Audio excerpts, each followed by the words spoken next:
This video is sponsored by BuyMode shopping app. Hi friends, இந்த வீடியோவில் நம்ம என்ன பார்க்க போகிறோன்னு பார்த்தீங்கன்னா, தை மாதத்தின் சிறப்புகள் பற்றி தான் பார்க்க போகிறோம். தமிழர்கள் தை மாதத்தை அறுவடை காலமாகவும் சூரியனுக்கு நன்றி தெரிவிக்கும் மாதமாகவும் போற்றி வணங்கி வருகின்றனர். நம் நாட்டில் பொதுவாக எந்த ஒரு நல்ல செயலையும் தை மாதத்தில் ஆரம்பிப்பது வழக்கம். இம்மாதத்தில்தான் சூரியன் தன்னுடைய வடதிசை பயணத்தை தொடங்குகிறார். உத்தராயண காலம் ஆரம்பமாகிறது. தேவர்களின் உலகிற்கு தட்சிணாயனம் எனப்படும் 6 மாத இரவு காலம் முடிந்து உத்தராயணம் எனும் 6 மாத பகல் காலமும் ஆரம்பமாகும். மாதமி என்பதே தை மாதத்தின் பெருமையாகும். அப்போதுதான் பித்ருக்கள் உலகின் கதவும் திறக்கப்படுகிறது. ஆடி மாதத்தில் விதைத்த நெல்லானது தை மாதத்தில்தான் அறுவடை செய்யப்படுகிறது. எனவே இது அறுவடை மாதம் என்றும் அழைக்கப்படுகிறது. அறுவடையால் மகிழ்ச்சி மிகுந்த மக்கள் தங்கள் கடவுள்களுக்கு நன்றி தெரிவிக்கும் விதமாக இம்மாதத்தில் பல்வேறு விழாக்களை கொண்டாடுகின்றனர். பல்வேறு வழிபாட்டு முறைகளும் இம்மாதத்தில் பின்பற்றப்படுகின்றன. தை மாதம் அற்புதமான மாதம். தை பிறந்தாலே அனைவருக்கும் நல்ல வழி பிறக்கும்.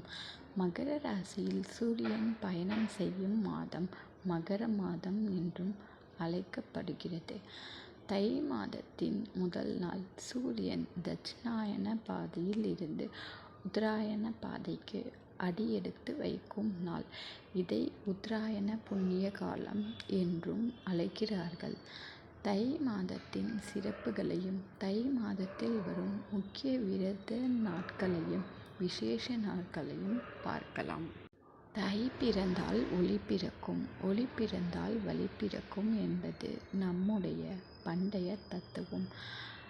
ஆடிப்பட்டம் தேடி விதைத்து பயிரை பேணி வளர்த்து அறுவடை செய்து புது நெல்லை குத்தி விவசாயிகள் பொங்கல் வைத்து சூரியனை வழிபடுகின்ற வெற்றி திருநாள் தை பொங்கல். கால்நடைகளுக்கு நன்றி செலுத்த மாட்டுப் பொங்கல் வைக்கிறார்கள். மஞ்சு விரட்டு, ஜல்லிக்கட்டு என்று காளை மாடுகளில் நடக்கும் வீர விளையாட்டும் நடத்தப்படுகிறது.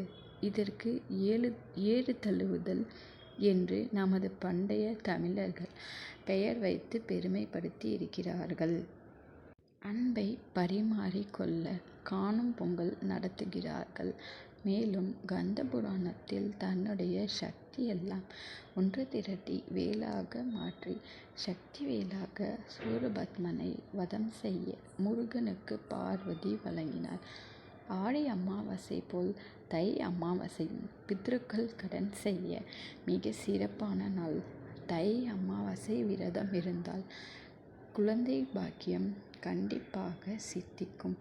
தை மாதத்தில் வருகின்ற ரத சப்தமி விரதம் இருந்து சூரியனை வழிபட்டால் நம் உடலில் பிடித்திருக்கும் நோய்கள் அகலும். தை மாதத்தில் வருகின்ற செவ்வாய்க்கிழமைகளில் வீரபத்ர வழிபாடு செய்தால் தடைகள் விலகும், எதிர்ப்புகள் சிதறும், எதிரிகள் மறைந்து போவார்கள். தை மாதத்தில் வளர்பிறையில் வருகின்ற பஞ்சமிக்கு வசந்த பஞ்சமி என்று பெயர். இது சரஸ்வதி தேவி அவதரித்த நாள். இந்த நாளில் விரதம் இருந்தால் கல்வி கேள்விகளில் சிறந்து விளங்கலாம்.